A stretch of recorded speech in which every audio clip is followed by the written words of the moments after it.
All right, better late than never. I've just been real busy doing some travel, holidays, this, that, and the other. So this is about a week behind schedule. But anyway, here we are, and I'm going to showcase a handful of slabs that I've picked up over the course of the last several weeks. And I'm representing three sports here.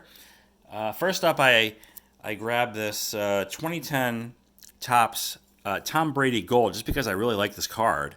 Great looking card, Tom Brady, and it's a gold card, which carries a little bit more of a premium than the base. And this wasn't all that expensive, in a 9 anyway. I think I want to say I paid like $30 for this, which I didn't think was unreasonable. And you just don't see the gold cards all that often anyway.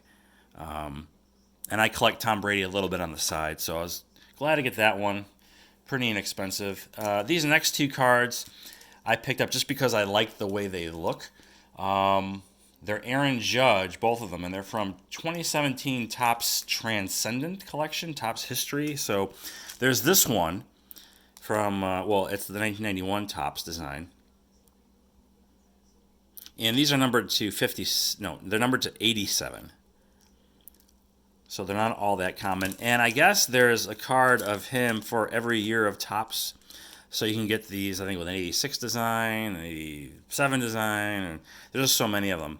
And you see it has the rookie card logo, so it's like one of like 300 of his rookie cards from 2017, which is pretty insane. Okay, and the other one is this one from 2003 Topps. I think I paid like $40 a pop for these cards, so they weren't that bad. And again, I just bought them because I like the way they look. I like the card. I like Aaron Judge, so thought these were kind of cool. I did notice though the slabs are a different size, and I was wondering what the hell was going on with that when I got the cards. And I was like, I asked the seller, and he said these apparently are a thicker card. I can't really tell, but I guess it's a thicker card stock, therefore it warrants the, I guess the bigger slab. So I don't have the form-fitting PSA perfect fit sleeve. Those are perfect fit sleeves on them, but they're sleeves that were for maybe like a Beckett holder or something. I had some extra like samples that they sent along with my last order, and I just kind of went through and found a couple that were close enough, and those were what I got. So, all right, next up is another addition to my Kobe Bryant Topps Chrome run of base cards, and this is from 2005. And I am now down to, I think it's 2006, and then the elusive 2009 Topps Chrome, which I've had that on my saved searches for several months, and I have yet to see one pop up. I'm looking for it in a 9 because I'm pretty sure a PSA 10 is going to be pretty expensive. Not unlike LeBron James. I went with a 9 for that as well because there's only 999 of those cards each. So they're pretty limited, being Topps last year of basketball cards. Okay, moving on. I went ahead and bit the bullet and bought the Jeter flagship base rookie in a 10. This one was just under $300, which I guess was fair market value. They all kind of sell for that now. Over the summer I was, considering picking up the gold version of this, and when I saw they were selling for like $450, I was like, no effing way, it's not worth it.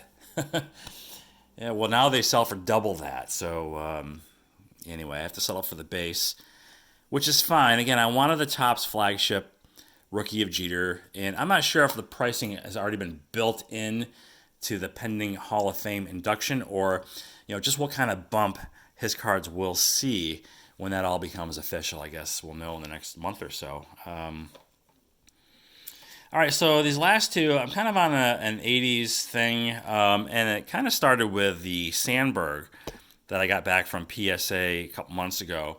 And so first up is kind of a big card. It's the Clemens 85 Topps.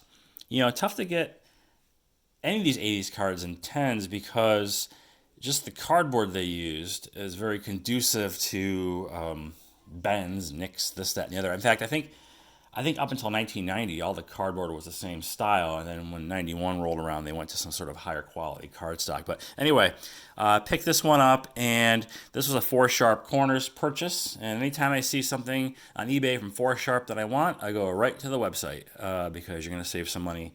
And they haven't figured out how to charge sales tax yet. because I'm not getting invoiced for sales tax when I buy from them. So it's an extra bonus savings. I might have mentioned that in my last video. So anyway, yeah, so Clemens is somebody who I think, in spite of the PED associations and his overall generally poor attitude, I think he will get into the Hall of Fame, and this would be a good card to have. Plus, 85 is the first year I collected too, so I really like 85 tops in general. So I have the Clemens, and the last one I picked up is probably the best of the bunch here. It's the Gwynn, and now that I have the Gwynn and the Sandberg, I think one of the cards I want to target for next year will be the Boggs, just to finish the trifecta of the big three rookies from '83. So that's it. That's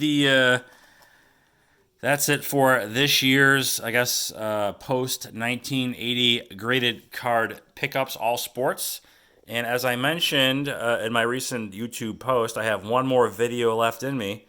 Friday Night Vintage.